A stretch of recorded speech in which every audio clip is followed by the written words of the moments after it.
Hey friends, I hope everybody's had a great summer and you're now adjusted to the new school routine, to a little bit more traffic in Atlanta. There's only 10 days left in August, so I also hope you're looking forward to the Labor Day weekend as well.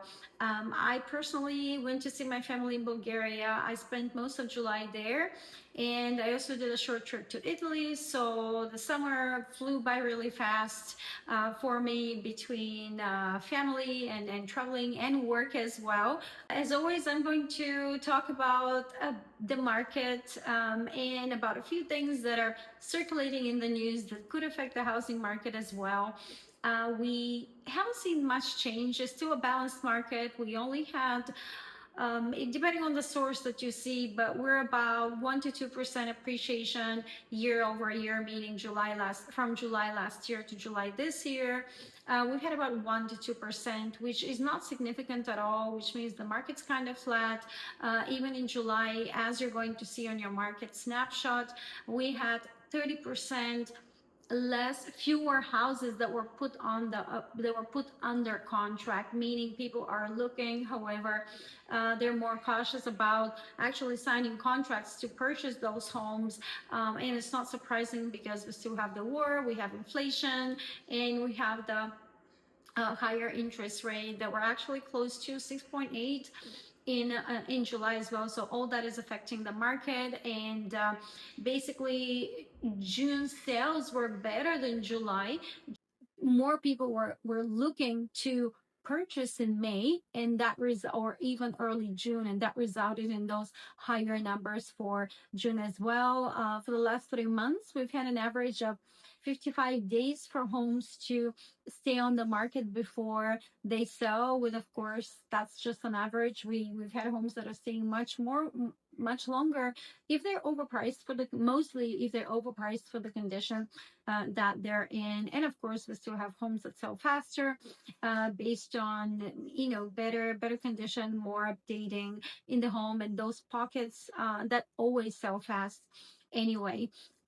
Something else that I wanted to talk about, maybe you heard about it in the news, the portable mortgages. They're talking about portable mortgages again, and if that happens, we may see more actual activity in the market, more buying and selling. Portable mortgages is not something that's typical here in the U.S. Actually, it's not a practice at all. It's common for it happens in Canada and the UK. But what's being talked about is basically people that have low mortgage rates, like 2.5 or 3%, even 4, to take those low rates and being able to get that mortgage and transfer it to the new house. Basically, they'll just pay the difference in cash because the new house may be more expensive, or they'll just take a new mortgage, which will have the higher rates, but at least they'll keep that lower mortgage rate that's really tying a lot of sellers to their homes right now. So we're going to have, I think a lot of people are going to take advantage if that comes to, to become reality. So we're going to have one sale, and then those same sellers are going to be buyers. It will move the market. I just don't think that it will help with affordability. So it's not all a positive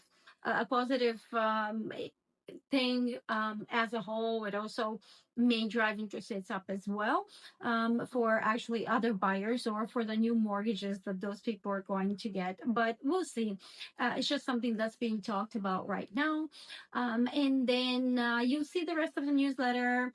Pay attention to seeing those property tax bills. You can't really make any changes right now because the time for appeal has passed. But I think what you should be looking for is just to make sure you have enough money in your escrow account. If the bank is paying, if your mortgage company or your bank is actually paying those taxes, just to make sure you're not going to be surprised with a letter where they'll be asking you to, come out of pocket for that shortage. But I'll be talking about that further on, as very few counties have actually mailed out their bills, but they're coming. So just kind of be on the lookout.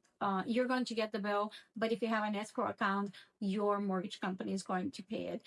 As always, if I can be of any help with anything, please reach out. I'm always easy to find.